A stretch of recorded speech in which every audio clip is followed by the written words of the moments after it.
Case முடிக்கணும். அதுக்கப்புறம் வந்து அந்த காப்பியை வந்து இஷ்யூ பண்ணுவாங்க. அதுக்கப்புறம் வந்து ரிசல்ட் விடணுமா இல்லை எந்த மாதிரியான தீர்ப்பு வந்து இருக்குங்கிறதையும் அதை பொறுத்து தான் மாறும். அதுக்கப்புறம் தான் இதோட ப்ராசஸ் என்ன, அடுத்தது என்ன பண்ணுவாங்க அப்படிங்கிறத கண்டினியூஸாக கொடுப்பாங்க. அதுக்கப்புறம் தான் டிஎன் செட்டுக்கான எக்ஸாம் கட் ஆஃப் சொல்லணும். கட் ஆஃப்க்கு அப்புறம் டென்டேட்டிவ் கீயோடது வந்து அக்செப்ட் பண்ணணும். அதுக்கப்புறம் வந்து ஃபைனல் கீ அனௌன்ஸ் பண்ணதுக்கப்புறம் தான் கட் ஆஃப் மார்க்கெல்லாம் கனெக்ட் பண்ணிவிட்டு அதுக்கப்புறம் வந்து செலக்டட் கேண்டிடேட்டை வந்து லிஸ்ட் அவுட் பண்ணுவாங்க.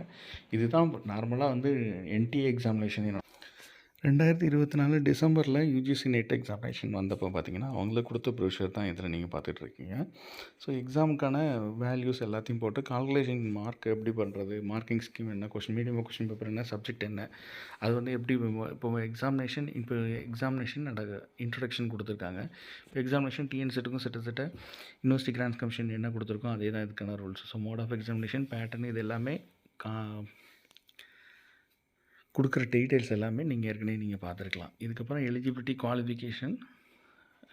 Criteria for UGC NET examination, qualification of examination, அதுக்கான இன்ஸ்ட்ரக்ஷன், அப்புறம் வந்து ரிசர்வேஷன். ஸோ ரிசர்வேஷனை பொறுத்தளவு பார்த்தீங்கன்னா கவர்மெண்ட் ஆஃப் இந்தியா அப்ளிகபிள் என்ன இருக்கோ அது வந்து யூஜிசி நெட்டுக்கும் பொருந்தும் அப்படிங்கிறத சொல்லியிருக்காங்க. இதில் வந்து ப்ரொவிஷன்ஸ் வந்து persons with disability PWD, persons with benchmark disability PWBD.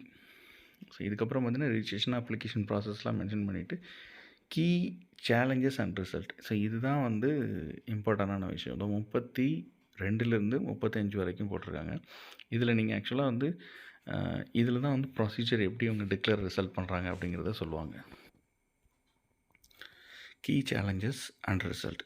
Key challenges ரிசல்ட்டை பொறுத்தளவு பார்த்தீங்கன்னா முதல்ல வந்து ப்ரொவிஷனல் ஆன்சர் கீ வந்து சேலஞ்சஸ் எல்லாத்தையும் டிஸ்பிளே பண்ணணும். ஸோ இப்போ வந்து இதே ஃபார்மேட்டை தான் வந்து டிஆர்பியும் இப்போ வந்து ஃபாலோ பண்ணுறாங்க. ஸோ இதுலேயும் பார்த்தீங்கன்னா ஆன்சர் கீ கொஷின் பேப்பர் அட்டம் பண்ணது கொஷின்ஸு அதை வெப்சைட்டில் அவங்க டிக்ளேர் பண்ணுவாங்க. அது டிஸ்பிளே வந்து நெட்டில் கொடுப்பாங்க. ஸோ எக்ஸாமினேஷன் கன்க்ளூஷன் ஆஃப் அந்த நாள்லேயே அவங்க டிஸ்பிளே பண்ணுறாங்க. எக்ஸாம் என்றைக்கு முடிச்சோ same after the conclusion of examination முடிகிற அன்னைக்கு வந்து இவங்க கொடுக்குறாங்க. ஸோ இது லைக்லி டு பி தட் அந்த ஆன்சர் கீ வந்து 2லேருந்து 3 நாளுக்குள்ளே டிஸ்பிளே பண்ணுறாங்க. ஸோ செட் எக்ஸாமினேஷனுக்கு அது கொஞ்சம் டிலே ஆகிறதுக்கு வாய்ப்புகள் அதிகம்.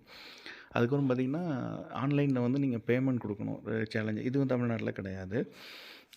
சேலஞ்சிங் ஆஃப் கீஸ் ஒன்றும் கிடையாது. ஸோ பெய்டுக்கு சேலஞ்சஸ் எல்லாம் பார்த்திங்கன்னா ஸ்டிபுலேட்டட் அந்த ஷார்ப் டயத்தில் அந்த சேலஞ்சஸ் வந்து ஜஸ்டிஃபிகேஷன், எவிடன்ஸு, டைம் பீரியட் இதெல்லாம் கொடுத்து அதுக்கப்புறம் வந்து எக்ஸ்பர்ட் கமிட்டி அதை ரெஃபர் பண்ணி அதுக்கப்புறம் வந்து தென் ஃபைனல் கீ என்ன டெசிஷன் கொடுக்கலாம், அதுக்கப்புறம் டீம் என்ன சப்ஜெக்ட் வந்து என்ன எக்ஸாமின் பண்ணுறாங்களோ சேலஞ்சஸ் ரிசீவ் பண்ணி ஃபைனல் ஆன்சர் கீ வந்து டிஸ்பிளே பண்ணுவாங்க. அதுக்கப்புறம் டிக்ளேர் பண்ணுவாங்க. ரிசல்ட்டை கம்பைல் பண்ணும்போது